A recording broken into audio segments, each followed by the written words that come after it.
Hi friends అందరికీ. నేను కాస్త పని నుండి మా అత్త వాళ్ళ ఇంటికి అయితే వెళ్ళాను. ఇంకా మా తమ్ముడు వాళ్ళు నా దగ్గరికి వచ్చి అక్క వినాయకుడిని పెడతాం, రేపు రాట వేస్తాం రాక్క అని పిలిచారు. ఇంకా వాళ్ళు పిలవటమే ఆలస్యం. పొద్దున్నే త్వరగా లేచి స్నానం చేసి రాట వేసిన దగ్గరికి అయితే వెళ్ళాను. చిన్నపిల్లలు అయినా కూడా పూజకు కావాల్సినవన్నీ అయితే తెచ్చుకున్నారు.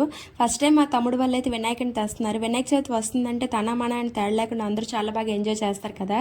ఈ పిల్లలు చూస్తే నా చిన్నప్పుడు రోజులైతే గుర్తొచ్చాయి. ఇంకా మా అత్త వాళ్ళ వీధిలో పిల్లలకి పెద్దవాళ్ళు అయితే చాలా బాగా సపోర్ట్ చేస్తూ అందరూ వచ్చి పూజ పనులు అయితే పాల్గొన్నారు. ఫస్ట్ అయితే రాటికి పసుపు రాసి కుంకుమ బొట్టు పెట్టి మామిడాకులు కట్టి ఒక పసుపు క్లాత్లో పసుపు కుంకుమ అక్షంతలు పువ్వులు నవధాన్యాలు వేసి 11 రూపాయలు వేసి ఒక ముడుపు కట్టి రాట అయితే వేసాము.